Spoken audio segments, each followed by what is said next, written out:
Well, I was going to jump right in here with 2 feet, stomp the floor, and shout "Showtime!" But you might as well learn something if you even up to now. You might as well learn something on the channel every now and then. Hope this is it. What we're working with, and the whole process of this long governor arm on that type M is these weights right here back on the flying wheel. They fly out like that right there with these two things right here moving that sliding collar. That in turns these 2 fingers registers onto that to transfer the motion from this way to this way. So, and the sole purpose for this rod here is to go from this flyball governor all the way up to the front of the engine to this governor. This is in good shape, and that's the way it works. It's constantly open. The governor acts in a restriction type move, meaning that when all of this mechanism comes, it makes this go upwards. It'll be up in that position when it's running, almost or resting onto that stop there. That's the movement of that, from up and down to straight across, quarter a turn. So make a note in your book there. That's the way it works. These two long governor rods right here is off of a 1.5 horsepower M, being the same as the 3 and the 6 and almost the 10. So, and this being the 6 horsepower M, this rod here, it's just the larger size of the 1.5. But is the problem is the governor didn't work on it. A long story short, I guess, is the person that put it together passed away, and it came up for auction. It was purchased in a trailer load, and it's not been tried to start since. So I don't know where in that process that gentleman was of working on this engine, but it was all put together apparently ready to run. So as I'm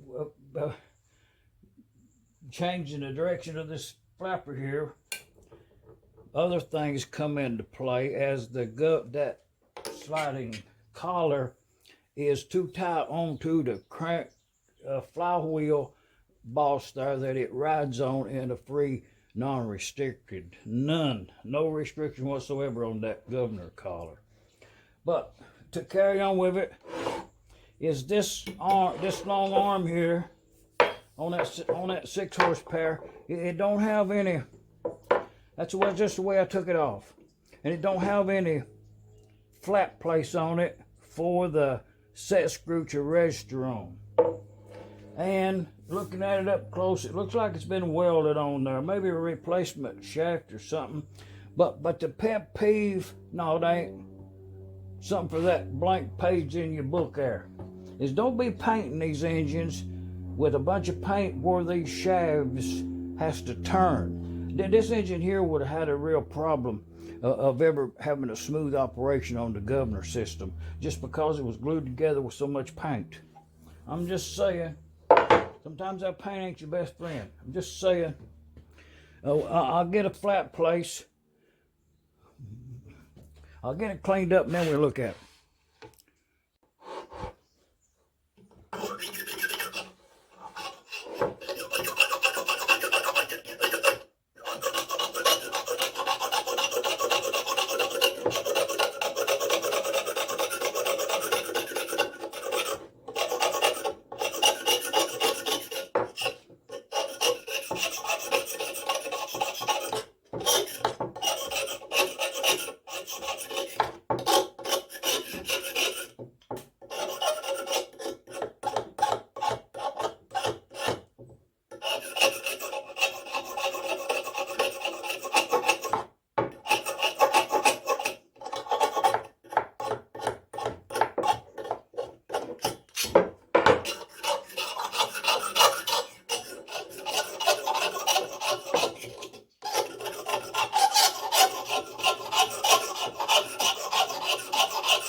Okay.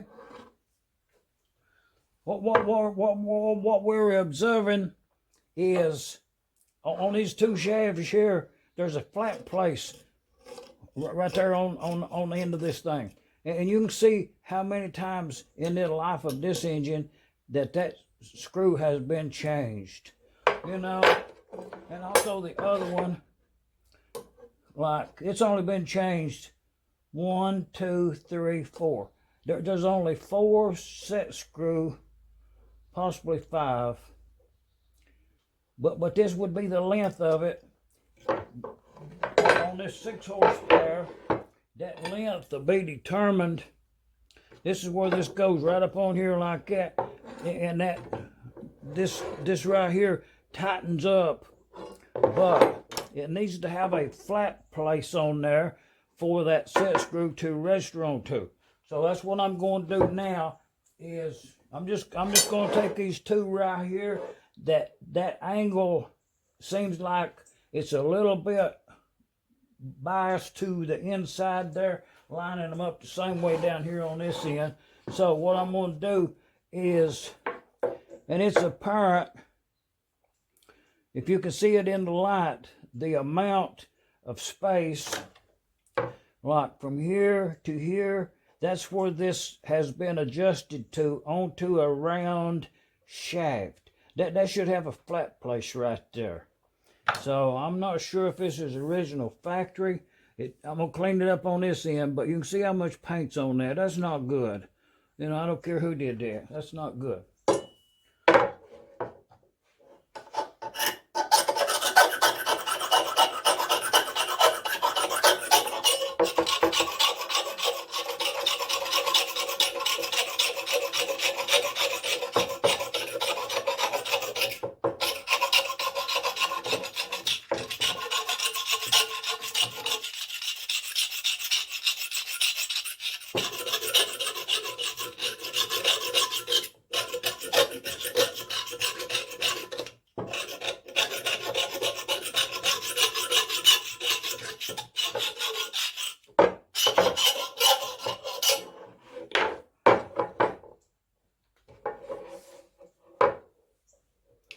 Well, you know, looking at it here on the site, you know, I thought maybe that thing had been welded there at one time, but that thing looks like it's kind of original to me.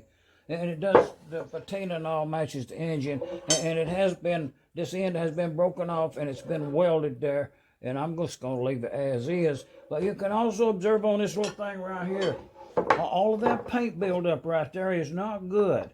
You can't get a smooth operating governor system if you have paint on the inside shafts. Remove that paint. You know, to accept anything less than getting that paint gone from there is not good. You know, it just has to be done for a smooth running engine. I mean, your engine can sit over and, you know, do what engines does. But you can tell a smooth running engine when you come up on one. You say, you know, how do you get that engine run that smooth? You know, and it's stuff like this right here, getting that paint off of them. Because even if you adjust the engine to these painted surfaces, once the paint wears away, then it does quite quickly. Then you're out of adjustment. You know, on the startup almost. So.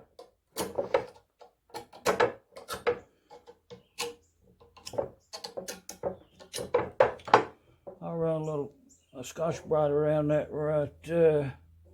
Well, you know, you have to look at this stuff with a critical eye. I should get you down there and show you that. I'm not sure what kind of paint that is.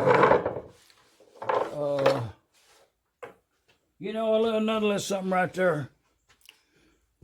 Another little something.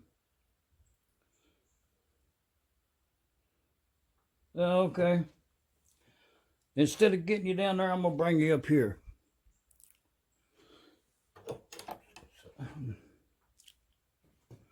When you put your engines together, and you have that much paint build up on half of this mechanism, and then on the other side, That's really thick right there, you know. So when you have that paint buildup right there, you know, it's not good.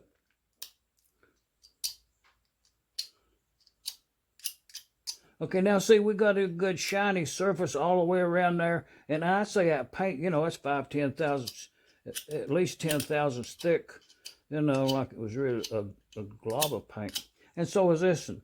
Okay, and then we'll get a war brush and put in there. But this was what I was going to bring attention to, is when they welded this thing on here, you see that little, you see that little welding spark right here, that little glob of weld. Okay, that will restrict this whole system right here from working anywhere near what you would think would be smooth. So, and the way that works, this thing right here acts up on that right there. I mean, I'm looking at it backwards now. Don't. But this is the way it works, and that goes up and down. Okay, if you have that little globule right there, and you can see it's shiny just for me moving it that many times. So, you know, I'll have to take a file and file that completely away there to where I have a smooth operation, you know. So, I'm just saying something for that blank page. I'm working on an engine outside the door there. It's a nice evening here in Middle Tennessee, and yeah, I should like I should thank a whole bunch of people for this visit up here to Portland. You know, I was truly blessed on that Portland show this year. You know, on meeting up at Tri-State Gas Engine Tractor. Met so many wonderful people that, and some past friends that, yeah. Thanks.